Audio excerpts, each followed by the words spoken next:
네, 시청자 여러분 안녕하십니까? 인포맥스와 함께하는 아침, 굿모닝 인포맥스. 바쁜 아침을 든든하게 채워줄 경제 이슈 가지고 돌아왔습니다. 네, 오늘도 굿모닝 인포맥스는요, 저희 인포맥스 기자들이 오늘 꼭 알아야 할 뉴스를 하나씩 콕 집어서 전해드리는 뉴스픽 시간으로 문을 열겠습니다. 예, 인포맥스의 홍경표, 이민재, 서용태 그리고 강보인 기자가 경제 언박싱을 진행하는 네 기자 중에 세 명이 매일 아침 출근해서 각자 하나씩 오늘 꼭 알아야 될 경제 이슈 가지고 나와서 여러분들께 전달해 드리겠습니다. 네, 지금 세 기자가 싱싱한 뉴스를 골라서 시청자 여러분들을 기다리고 있는데요. 바로 연결을 해보겠습니다. 오늘은 먼저 홍경표 기자부터 연결을 해볼 텐데요. 오늘 픽한 뉴스는 무엇이고 그리고 왜 이 뉴스를 선정했는지 들어보겠습니다. 나와주시죠.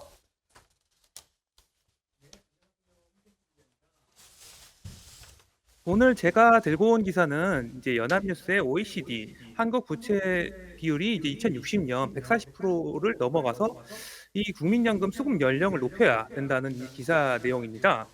이 기사는 이제 경제협력개발기구 OECD가 한국 경제를 분석한 기사인데요. OECD가 우리나라의 정부 부채 증가와 빠른 속도의 노령화를 경고하면서 국가 부채 우려를 완화하기 위해서는 국민연금 개혁이 필수라고 지적했습니다. 윤석열 정부가 주요 국정 과제 중 하나로 국민연금 개혁을 기치로 내걸었는데요.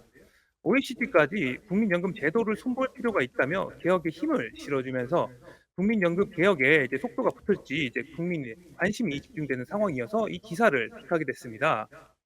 윤석열 대통령은 연금을 노동 교육과 함께 3대 개혁 과제로 꼽았고요. 110대 국정 과제에서도 연금 개혁을 포함하면서 개혁 드라이브를 건 상황입니다. 이제 OECD는 전일 2022 한국 경제 보고서를 발표했는데요. OECD 같은 경우는 2년 주기로 회원국 경제 동향과 정책 등을 분석해서 정책 권고를 담은 보고서를 내놓습니다. 이번 보고서는 2년 만에 나온 건데요. OECD는 이 보고서에서 한국의 정부 부채 비율이 오늘 2060년 국내 총생산 GDP 대비 140%를 넘어설 것으로 이제 전망을 했는데요. 부채 안정화를 위해서는 GDP의 10% 수준의 지출을 줄여야 되거나 아니면 수입 확대가 필요하다고 권고를 하기도 했습니다. 국민연금은 수급 개시 연령 상향 등 개혁이 필요하다고 강조를 했고, 기초예금 같은 경우도 수혜 대상을 줄이는 대신에 지원 수준을 높이는 식의 변화를 고려하라고 제언하기도 했습니다. OECD 같은 경우는 한국이 재정 건전성을 유지한 덕분에 코로나19 팬데믹 시기에 재정 여력을 신속하게 대응했다고 평가는 했는데요. 앞으로 당면한 상황을 보면 결코 안심할 수는 없는 상황이라고 지적하기도 했습니다. OECD는 한국이 OECD에서 가장 빠른 속도로 고령화가 진행되고 있다. 일본과 비교해서 2040년대 중반이면 일본보다 더 고령화가 빠르게 진행될 것이라고 경고를 하기도 했는데요. 이렇게 되면 OECD가 이제 한국의 정부 부채 비율이 올해 50% 수준으로 다른 나라보다 낮은 편이지만 급속한 고령화를 고려하면 2060년에는 GDP 대비 부채 비율이 140%를 넘어설 것으로 전망을 하기도 했습니다. 우리나라 같은 경우는 부채 안정화를 위해서 2060년까지 GDP의 10%에 해당하는 추가 수입이나 지출 삭감이 필요하다고 분석하기도 했는데요. OECD는 그 개혁 중 하나로 우리나라가 국민연금과 기초연금, 퇴직연금 등 연금 제도를 종합적으로 개혁해야 한다고 강조했습니다. 특히 국민연금은 이제 연금 수급 개시 연령을 좀 조정해야 된다 이렇게 얘기를 했는데요. 현재 이제 연금 수급 연령이 62세인데 OECD 회원국 중 가장 낮은, 가장 일찍 받는다는 거죠. 2034년까지 65세로 점차 상향을 할 것으로 예상은 되고 있는데 해외와 비교해서 여전히 낮은 수준이라고 지적하면서 이게 OECD 국민연금 개혁을 위해서는 이제 퇴직 연령을 상향 조정하는 것이 좀 필요하다. 이렇게 시뮬레이션 결과를 또 내놓기도 했습니다. 또 국민연금의 소득 재체율과 기여율을 확대해야 한다고 제언하기도 했습니다. 기초연금 같은 경우는 수혜 대상을 지나치게 늘려서 개별적인 지원 수준이 현재 미흡한 수준이라고 평가했고요. 국민연금 개혁을 전제로 기초연금 대상은 좀 수혜 대상을 줄이고 이 급여액은 좀 개별 급여액은 좀 많이 줘야 된다. 이런 식으로 좀 개혁을 해야 된다고 지적하기도 했습니다. 마지막으로 OECD는 자영업자 고용보험 가입 확대와 실업급여 하향 조정, 의료급여 부양 의무자 기준 완화 등의 필요성도 사회 안전망 개선 방안으로 언급하기도 했습니다. 오늘의 기사 여기까지입니다. 네, 홍경표 기자가 OECD가 권고한 한국의 연금 개혁 문제. 예. 네, 연금 문제는 계속 개혁을 해 나가야 되고 앞으로도 계속 문제가 발생될 것으로 생각됩니다. 예, 다음 이민재 기자를 연결해 보겠습니다. 이민재 기자, 오늘 픽한 뉴스는 무엇이고 어떤 점이 중요한지 일단 설명을 좀 해주시죠. 네, 안녕하십니까. 이민재입니다. OECD 한국경제보고서 내용 이어가 보겠습니다. OECD는 이제 보고서에서 올해 우리나라 경제 성장률 전망치를 올려 잡았습니다. 그리고 올해 물가 상승률은 정부 전망치를 넘어서 5%대를 기록할 걸로 예상했는데요. 이제 구체적으로 우선 물가 전망부터 살펴보면요. OECD가 우리나라의 올해 물가 상승률 전망치를 기존 4.8%에서 5.2%로 0.4 퍼센티지 포인트 상향 조정했습니다. 6월에 이어서 석 달 만에 물가 전망치를 다시 또 올린 거고요. 이 5.2%라는 수치는 정부 전망치를 넘어서고 또 한국은행 전망치와는 동일한 수준입니다. 국제통화기금인 IMF와 한국개발연구원인 KDI 그리고 아시아개발은행인 ADB와 같은 국제기구 전망치보다는 높은 수준입니다. 이러한 전망대로라고 하면 올해 우리나라는 1998년 외환위기 이후에 24년 만에 가장 높은 물가 상승률을 기록하게 되는 셈입니다.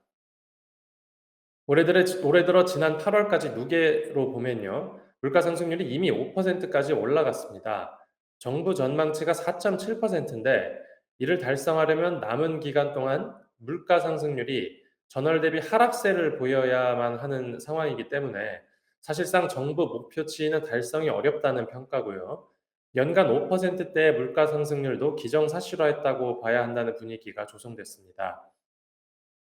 그리고 OECD가 이번 물가 전망치를 올린 배경으로는 글로벌 공급망 차질 문제가 있고요. 에너지 가격 급등, 그리고 1,400원에 육박하는 달러원 환율 등을 꼽았습니다. 그리고 또 물가에 이어서 올해 한국 경제 성장률 전망치를 보면 기존 2.7%에서 2.8%로 0.1 퍼센티지 포인트 상향 조정했는데요. 이는 IMF와 ADB 등 국제기구와 그리고 우리 정부 그리고 한국은행 전망치보다도 높은 수치입니다. 이렇게 OECD가 성장률을 올린 상향 조정한 배경으로는 민간 소비 회복세가 우리 경제 성장을 이끌 거라는 전망이 좀 작용한 부분이 있습니다. 그리고 OECD 내년 전망치를 보면요. 내년 경제 성장률 전망치는 기존 전망치였던 2.5%보다 0.3 퍼센티지 포인트 낮은 2.2%로 제시했습니다. 그리고 내년 물가 상승률 전망치는 국제유가가 현재 수준을 유지한다는 전제 하에서 3.8%에서 3.9%로 올려 잡았습니다.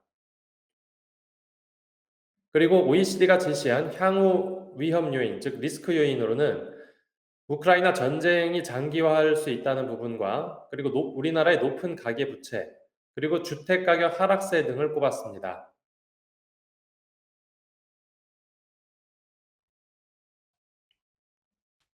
제가 준비한 내용 여기까지입니다. 네, 이민재 기자 잘 들었습니다. 네, 이민재 기자의 뉴스픽까지 함께 들어보셨고요. 마지막으로 저희 강보인 기자 연결해 보겠습니다. 오늘 어떤 뉴스 가지고 오셨나요? 네, 안녕하십니까. 연합인포맥스 강보인입니다. 저는 앞서 보도해 드린 OECD 얘기에 이어서 물가 이야기 이어가 볼 예정인데요. 어제 이어서 물가 이야기 계속해서 전달해 드리겠습니다. 이 추경호 경제부총리가 이 가파른 물가 상승세와 관련해서 경유 보조금 제도를 연말까지 연장해서 이어가겠다는 발언을 한 건데요. 또 이뿐만이 아니라 이 일부 식품업계라든지 아니면은 가공식품 업계에서 잇따라 가격을 인상하고 있는 것과 관련해 이 부당한 가격 인상이 나타나지 않도록 담합 등 불공정 행위 여부를 점검하겠다고 밝힌 소식 전달해 드리겠습니다. 어 지난 19일 어제죠. 이 추경호 부총리는 정부 세종청사에서 민생물가 점검 회의를 열고 이달 말에 종료 예정이었던 경유 또 유가 연동 보조금을 올해 말까지 한시적으로 연장해 이 화물과 운송업계의 부담을 덜어드리겠다라고 발언했습니다. 이 경유 유가 연동 보조금이요. 경유 가격이 기준 금액을 초과하게 될 경우 초과분의 50%를 화물차, 버스, 택시 종사자에게 지원하는 제도입니다. 이 가파른 이런 원자재나 아니면 유가 상승률에 서민들의 시름을 덜어주기 위한 지원 정책인 건데요. 올해 5월 1일부터 한시적으로 운영을 하기 시작을 했고요. 현재 기준 금액은요. 리터당 1,700원입니다. 추부 총리는요. 에너지 가격이 전반적으로 안정세를 보이고 있기는 하지만 향후에 이제 수급 또 가격 불확실성이 높은 만큼 이런 변동성 확대에 대비한 대응 계획을 조속히 마련하겠다고 발언을 했습니다. 또 이뿐만이 아니라 또 지방 공공요금과 관련된 그런 협력 얘기도 나왔는데요. 지방 공공요금은 올해 하반기에도 안정적으로 유지될 수 있도록 행정안전부를 중심으로 지방자치단체와 적극적으로 협조하겠다고 추부 총리가 얘기를 했습니다. 또 라면이나 과자와 같이 잇따라 또 줄줄이 가격 인상이 되는 부분 시청자 여러분들도 많이 보셨을 텐데요. 이 부분에 대해서도 지원 정책이나 아니면은 계속해서 면밀히 주시하겠다고 얘기를 했습니다. 이 추부 총리는 최근 일각의 가격 인상 움직임이 민생 부담을 더욱 가중시키고 또 물가 안정 기조와 안착을 저해할 수도 있어서 예의주시하고 있다라고 발언을 하고 있는 건데요. 이 현지 시간으로 20일과 21일이죠. 이 미국의 연방공개시장위원회가 개최가 될 예정인데 이 여기에서 미국이 지난 8월에 사실 소비자 물가 지수가 8.3% 전년 동월 대비 상승을 하면서 시장을 굉장히 놀래켰잖아요. 그래서 이 이후에 이번 FOMC에서 미국 연방준비제도가 과연 이 자이언트 스텝 75bp 가량의 기준금리 인상을 단행할 것인지 혹은 시장 일각에서는 물가 상승률이 굉장히 가팔랐기 때문에 100bp 가량의 자이언트를 넘어선 울트라 스텝까지 연준이 카드를 꺼내 들 수도 있겠다. 이렇게 분석이 나오고 있는 상황에서 한국의 물가 상승률 또한 우리의 시장이 계속해서 주목하고 있는 것으로 보입니다. 물론 지난 8월 우리나라 한국의 소비자 물가 지수 상승률은요. 이 5.7% 가량을 나타내서 지난 7월과 비교했을 때 지난 7월에는 6.3%가 나왔거든요. 하필 꺾인 상승률을 보이기는 했지만 이 상승폭 자체가 낮아졌다는 거지 상승세 자체가 이 완화가 됐다는 것은 아니기 때문에 어느 정도 이렇게 추부 총리와 또 당국의 이러한 물가 안정 정책을 주목을 할 필요가 있을 것 같습니다. 이 정부 또한 힘을 보태기로 했는데요. 농림축산식품부를 중심으로 식품업계 가격 동향을 일일 모니터링하고 또 정부와 가격 안정을 위한 협의를 진행할 예정입니다. 이 추부 총리는요. 지금도 많은 경제 주체들이 물가 상승 부담을 감내하고 있다라고 발언을 하면서 가공식품업계에서도 생산성 향상 등을 통해 인상 요인을 최소화해 달라라고 당부를 했습니다. 이 한기정 공정거래위원장도 이날 기자들과 만나서 물가 상승을 야기하는 독과점 행위나 담합 행위 등에 대해서는 공정위가 열심히 살펴보고 또 적절히 조처를 하겠다고 밝혔습니다. 그럼 지금까지 연합인포맥스 강보인입니다. 네, 강보인 기자 수고했습니다. 굿모닝 인포맥스 싱싱한 경제 뉴스를 전달하는 뉴스픽 시간이었습니다. 마무리하겠고요. 홍경표 기자, 이민재 기자, 강보인 기자 수고하셨습니다. 네, 지금까지 저희 뉴스픽 함께 보셨고요. 이번에는 경제 언박싱 코너로 넘어가 보시죠.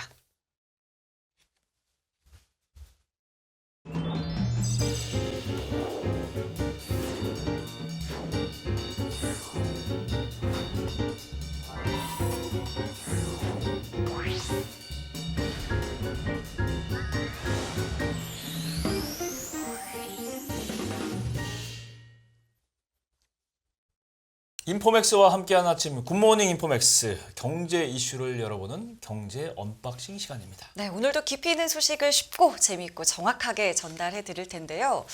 지난주에 이 인물이 우리나라를 방문을 했습니다. 누군지 아시겠나요? 바로 중국의 의전서열 3위죠. 리잔수 전국인민대표대회 상무위원장인데요. 이분이 우리나라를 방문을 했습니다. 예, 3일간 머물다 가셨는데 네. 리잔수 상무위원장은 중국 내 이 서열이 3위입니다. 예. 근데 뭔가 떠오르는 게 있지 않을까요?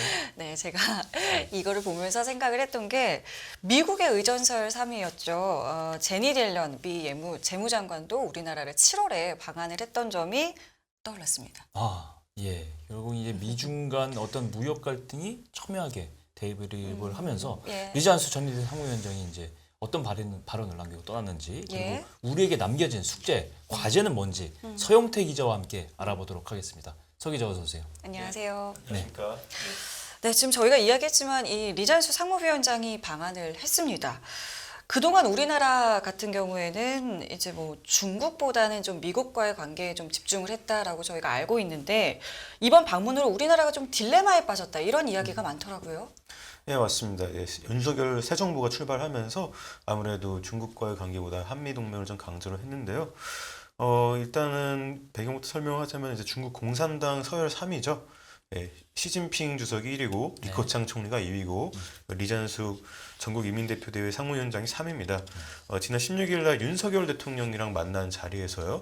공급망을 관리를 잘 하자고 안정적으로 관리를 하자고 요구를 했습니다. 예. 여기에 대해서 우리 정부가 딜레마에 빠진 것으로 보이는데 앞서 말씀드렸다시피 중국과 경쟁 중인 미국의 재무장관 제넷 옐런이죠.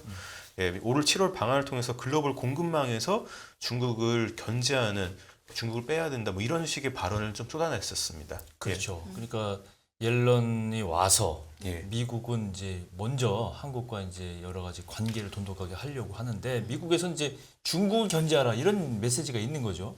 근데 중국은 이번에는 또 와서 우리를 견제하지 마라.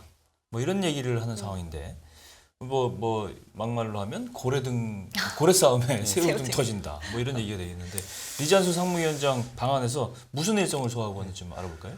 그래도 뭐 우리가 뭐 새우까지는 아닌 것 같습니다. 좀 방한 일정도 살펴보면요. 예. 그래도 이제 우리나라 국회의장 격이니까요. 지난 이제 2박 3일 방문을 하면서 이제 김진표 의장과 만나고 또 뭐 우리나라의 산업시설을 살펴봤는데 그래도 한 60명 정도의 대규모 수행단을 대동을 했습니다. 또 중국 대표단에는 이제 경제 산업 분야의 고위급 인사가 좀 많이 포함됐던 것으로 전해졌는데요. 네, 일단 60명 정도 이게 대규모 인사가들이 왔다는 거는 그만큼 부담을 좀 느끼겠다. 뭐 이런 전략적인 판단이 있을 것 같은데 이 산업 협력을 중시한다는 메시지를 굉장히 강조하려고 대규모 사절단을 보낸 게 아닌가요?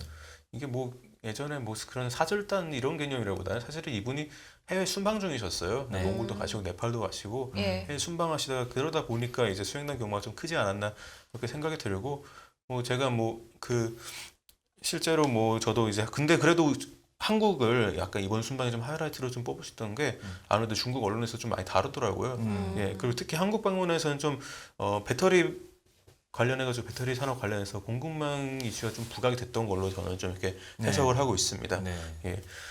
왜냐면 이게 16일 날 오전에 15일 예. 방문하셨는데 오전에 서울 강서구에 있는 LG 사이언스 파크 아시죠? 예, 예. 거기에 이제 방문하면서 이제 LG 사이언스 파크를 이제 시청자분들께 설명을 드리자면요. 이게 배터리 제조사 LG 에너지 솔루션 포함해가지고 LG 그룹의 주 8개 계열사, 8개 계열사의 그 연구 인력들이 모여 있는 곳입니다. 네. 예. 그래가지고 이제 LG 에너지 솔루션 같은 경우는 이제 한국을 대표하는 뭐 최고의 뭐 배터리 회사잖아요. 네. 근데 중국에서 이제 사업을 좀 확대하고 있는데 일단은 이 리 위원장이 이날 현장에서 LG 사이언스 파크에서 1시간 정도 머물면서 뭐 R&D 관련 설명을 들으시고 뭐 그렇게 전해졌습니다. 특히 또 이 LG 사이언스 파크를 또 방문을 하겠다고 중국 측에서 요구를 했다고 해요. 아, 예. 예. 이게 그러면- 뭐 결국 그 대본에 있는 거였어요. 작심을 하고 왔다고 봐야죠. 그쵸. 뭐 저는 뭐 이게 뭐 물론 반도체 뭐 이런 것들도 있지만 물론 뭐 특정 시설 LG를 가겠다 이렇게 뭐 말했다는 건 확인이 안 됩니다. 근데 뭐 일단 첨단 산업시설 방문하고 싶다, 대기업을 한 방문하고 싶다 하셨고 뭐 그래도 아무래도 뭐 LG라는 걸 찾았으니까 좀 배터리 공급망을 그래도 좀 많이 살펴보고 가시지 않았나 그런 생각을 제가 들고 있는 거고요. 물론 네. 반도체도 중국에 있어서 중요한 이슈지만은 네. 아무튼 이렇게 산업시설 방문한 거는 미국이 이제 주도하고 있는 공급망 재표 움직임 때문인 거죠. 예. 네. 그러니까 중국도 지금 미국의 이런 어떤 움직임에 반응을 하고 있다라고 저희가 해석을 할 수 있을 것 같은데 문제는 우리나라도 얽혀 있다는 점이잖아요. 예, 맞습니다. 이게 뭐 미국에서 바이든 대통령이 인플레 감축법 서명하고 뭐 중국을 아예 이제 북미에서 돌아다니는 전기차에는 중국산 뭐 광물이나 부품이 들어가지 못하게 하려고 하니까 그렇죠. 뭐 아무래도 이제 들어오셨다 뭐 그런 건데 우리나라도 이제 현기차가 또 이 IRA 인플레 감축법 이슈에 또 얽혀 예, 있잖아요. 예. 네. 그래서 좀 머리 복잡하고 좀 관심 있게 지켜봐야 됐을 방안이었습니다. 그래서 이 리 위원장이 오늘 이때 이제 그 LG 사이언스파크 오전에 방문하고 네. 오후에는 국회의장 김치호 국회의장 방문하고 저도 네. 이제 뭐 현장에서 뭐 이제 취재를 하고자 뭐 살펴봤습니다만은 네. 그리고 이제 그 다음에 이제 용산 대통령실을 찾아가지고 윤 대통령이랑 이제 경제 협력과 외교안보 이런 주제로 또 이야기 나누셨고 예. 네. 또 저녁에는 또 경제 6단체장들이랑 또 만찬을 또 만찬에 그 경제 단체장들이 참여를 한 거죠. 네. 아무튼 뭐 이렇게 경제 관련해 가지고 또 이야기를 많이 또 하셨는데 뭐 신화통신에 따르면 이제 리 위원장이 이제 윤 대통령과 만나 가지고 경제무역 협력은 양국 관계에서 주목할 포인트다. 뭐 중국식으로 량된이다 이렇게 표현하는데 뭐 양국이 산업망이나 공급망 안정을 확보하고 또 함께 규칙의 바탕을 둔 자유무역 체계를 지키자. 뭐 이렇게 얘기를 했습니다. 예. 네, 뭐 늘 항상 미국이 자유무역 체계 수호자인 줄 알았는데 중국이 또 자유무역 체계를 지키자고 하니까 네. 중국의 입장이 또 어떤 입장인지 좀 대충 가늠이 되고 그렇죠. 일단 미국이 좀 불공정하게 이제 공급망 질서를 해치고 있다 이런 입장을 좀 내비쳤다고 이렇게 이야기가 전해지고 있습니다. 그렇죠. 예. 질서를 해친다라는 발언은 상당히 좀 강한 어조 예. 아니겠습니까? 그렇죠. 불만이 있다. 예. 봐야죠. 조금 전에 그 LG 사이언스파크 이야기하신 게 예. 제니 딜런 장관도 여기 방문하지 그쵸. 않았습니까? 그렇죠. 네. 그러니까 이게 이번 방안이 재밌었던 거죠. 사실은 뭐 윤 대통령을 만나고 김진표 국회의장을 만나고 경제단체장들을 만나고 하는 것들도 늘 항상 그런 건 사실은 주요 고위급 인사가 오면 당연히 수행하는 일정이잖아요. 그리고 예. 거기서 발표하는 뭐 담화문이라든가 이런 것도 사실은 어떻게 보면은 저희한테 루틴한 일정인데 저는 되게 LG 사이언스 그 방문을 되게 재밌게 봤어요. 왜냐면은 옐런 재무장관이 이 자리에서 7월 때 LG 사이언스파크에서 뭐라고 하셨냐면은 예. 뭐 중국이 이제 특정 재료나 물질 이런 제조 환경에서 지배적인 힘을 확보하려고 아주 불합리한 시장 질서를 도입하고 있다고 그냥 직격을 날렸거든요. 뭐 그리고 공급망에서 특정 세력, 특정 국가가 지배적 권한을 갖는 것을 예방해야 된다. 한국과 협력하자. 뭐 이렇게 말씀하셨어요. 예. 예, 이게 어떻게 보면은 미국과 중국의 이 수뇌부들이 와서 우리나라에 와서 예, 애정도 표현하고 예. 때로는 약간의 협박도 해보고 이렇게 경쟁적으로 한다는 거는 예. 상당히 어떤 의미가 있다 이렇게 해석이 할 수 있는 부분이죠. 예, 그쵸. 뭐 이제 이런 건 이제 일각에서 이제 러브콜인 동시에 압박이다. 그렇죠. 그러니까 예. 이건 뭐 그렇게도 느껴집니다. 예, 네. 사실 그렇게도 어떻게 느껴지고. 결론적으로는 예. 우리로서는 이제 예. 정서적으로는 기분은 예. 좋은 거, 기분 좋아요. 그렇죠. 예. 그렇죠. 하지만 굉장히 예. 우리의 전략이라든가 입장이 굉장히 정밀하게 예. 대응을 해야 된다 이렇게 네, 생각해요. 맞습니다. 예. 지금 이야기한 것처럼 러브콜이기도 하면서 압박이기 때문에 예. 우리가 굉장히 균형을 좀 잘 잡아야겠다 이런 생각이 들어요. 맞아요. 예, 맞습니다. 이게 뭐 계속해서 이게 그냥 그 러브콜과 압박이 비축돼서 러브콜의 비중이 더 컸으면 좋겠지만 네. 여기서도 또 뾰족한 해법을 또 찾기가 쉽지 않아 보여요. 이게 미국이 또 앞서 말씀드렸다시피 인플레이션 감축법 통과시키면서 뭐 이제 배터리 공급망을 서로 이제 유리하게 편성하려고 그러는데 배터리 공급망이라는 게 사실은 저희가 이제 기후 변화라는 거대한 흐름 속에서 뭐 친환경 에너지로 가고 네. 친환경 에너지 미래 에너지 인프라를 까는 데 있어서 그렇죠. 배터리 공급망 핵심이잖아요. 그렇죠. 예. 그런 거대한 흐름 속에서 어떤 굉장히 핵심적인 공급망을 이제 서로 가져가고 오려고 하는 건데 또 우리나라 입장에서 윤 대통령이 뭐 지난 5월에 바이든 대통령 방한하셨을 때 네. 뭐 글로벌 포괄적 전략 동맹을 막 이렇게 선언을 하시고 미국 쪽으로 이제 한미동을 강화하고 싶어 하시는 그런 움직임을 보이셨고 네. 근데 또 그렇다 해서도 이런 미래 에너지 인프라 핵심인 배터리 공급망에서 중국이 차지하는 비중 이상이 굉장히 대단하단 말이죠. 그러니까 한국 배터리 자문사 이제 중국산 배터리 소재 의존도가 거의 다 대부분 중국산입니다. 네. 예, 양극재 관련해 가지고 재료 같은 경우는 그냥 80~90%가 다 중국산이고요. 뭐 우리 기업이 이제 또 뭐 양극재 재료 같은 거 뭐 구체적으로 수산화 리튬 이런 거 예를 들 수 있는데 대부분 중국산이고 또 배터리 필수 광물인 이제 리튬 같은 것도 이제 그렇죠. 코발트 뭐 니켈 이런 것도 있는데 특히 리튬 같은 그런 필수 광물은 글로벌 공급망의 한 50%를 중국 기업들이 장악을 했다고 예, 그렇게 하고 있습니다. 이 전문가들이 말하고 있습니다. 예. 종합을 해보면 시장을 생각하면 미국을 놓을 수가 없고 예, 그렇죠. 뭐 이 지금 얘기해준 광물 수입을 생각하면 중국을 또 놓을 수가 없고 우리가 둘 다 필수 만나지 않을래야 만날 수 예. 않을 수 없는. 그러니까 대처가 그렇죠. 굉장히 지금 중요한 상황 아니겠습니까? 그렇죠. 예, 맞습니다.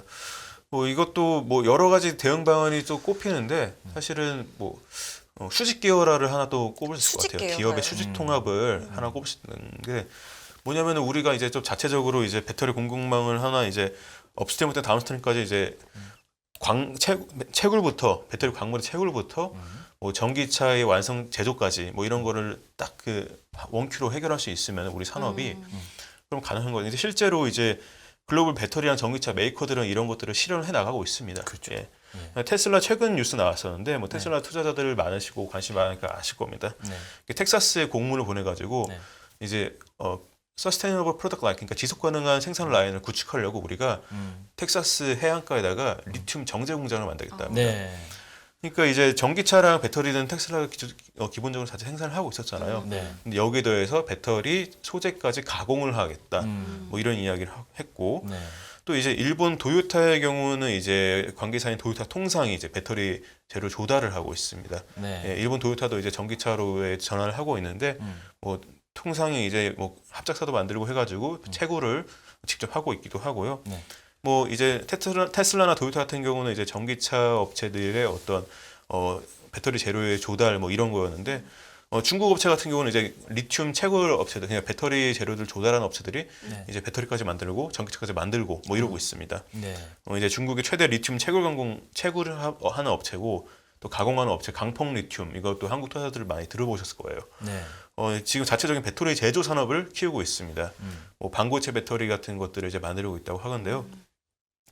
이렇게 많이 키우고 있고 또 중국 전기차 1위 비아디도 배터리 제조사로 원래 출발했던 기업인데 선전해서 뭐 전기차를 생산하는 업체로인 걸로 나름대로 알려져 있지만 원래는 배터리 제조를 하던 업체였습니다. 네. 그러면서 이제 비아디 같은 건 정말로 대표적으로 수직 계열을 거의 완전히 이뤘다라고 할 수 있는 업체고요. 네.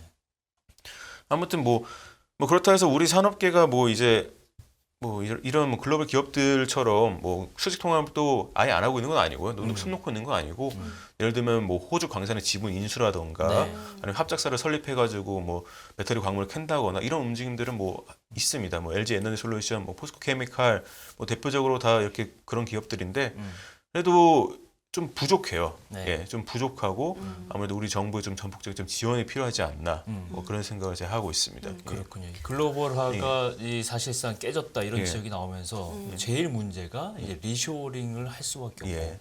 자립화를 해야 되고 예. 이런 문제가 이 주요 제조업을 생산품을 가지고 있는 생산을 해내는 국가들에게는 굉장히 당면한 과제인 것 같다. 이런 생각이 들고 그런 의미에서 미국과 중국이 한국, 우리나라에 러브콜을 보내면서 압박도 하고 있다.